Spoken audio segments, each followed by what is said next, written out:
Filsafat Yunani klasik bermula pada abad ke-5 sebelum Masehi dan abad ke-6 sebelum Masehi, atau sekitar 500-600 tahun sebelum lahirnya Yesus Kristus di dunia ini. Menurut Socrates, pemikiran filsafat untuk menyelidiki manusia secara keseluruhan yaitu dengan menghargai nilai-nilai jasmani dan rohani. Keduanya tidak dapat dipisahkan karena dengan keterkaitan kedua hal tersebut banyak nilai yang dihasilkan. Menurut Plato, sebagai titik tolak pemikiran filsafatnya, ia mencoba menyelesaikan permasalahan lama, yaitu mana yang benar dan berubah atau mana yang tetap. Filsafat abad pertengahan dimulai pada abad ke-4 sampai abad ke-15. Filsafat barat pada pasca kelahiran Yesus Kristus ini ditandai dengan perpaduan filsafat dan agama.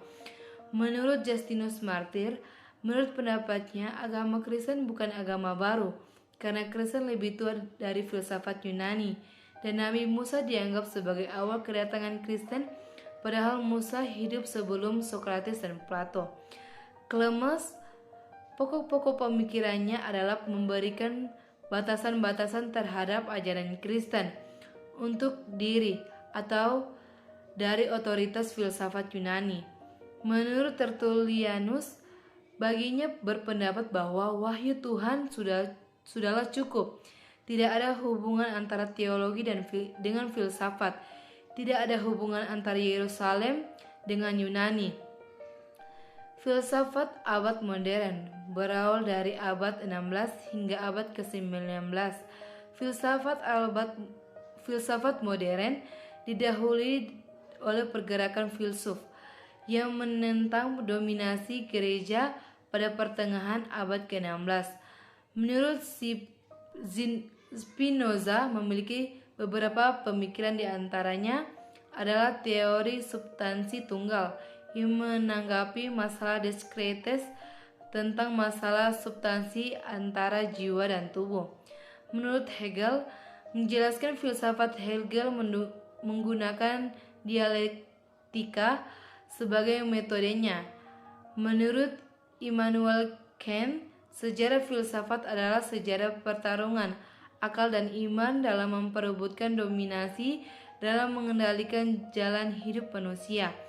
Menurut John Locke, adalah seorang filosof Inggris kelahiran Brighton. Filsafat bisa dikatakan anti-metafisika. Rasionalisme dipelopori oleh René Descartes, yang disebutnya sebagai bapak filsafat modern, yang harus dipandang sebagai hal yang besar, apa yang jelas dan terpilah-pilah. Latar belakang munculnya rasionalisme adalah keinginan untuk membebaskan diri dari segala pemikiran tradisional. Empirisme sebagai tokohnya adalah Thomas Hobbes, John Locke, dan David Hume. Kemudian beranggapan bahwa pengetahuan yang bermanfaat, pasti dan benar hanya diperoleh lewat indera, dan empirilah satu-satunya sumber pengetahuan. Positivisme. Filsafat positivisme lahir pada abad ke-19. Maksud positif adalah sebagai gejala dan segala tampak seperti apa adanya, sebatas pengalaman-pengalaman objektif. Tokohnya yaitu Auguste Comte dan John S. Mill. Evolusionisme. Aliran ini dipelopori oleh seorang zoologi yang mempunyai pengaruh besar saat itu, yaitu Charles Robert Darwin. Ia mendominasi pemikiran filsafat ke-19. Pada tahun 1838, ia membaca buku Malthus An Essay on the Principle on the Population.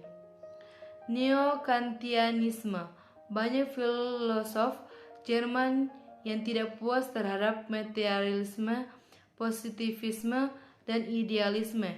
Mereka ingin kembali ke filsafat kritis. Tokohnya antara lain yaitu Wilhelm Windelband, Wilhelm Coben, dan Paul Northrop.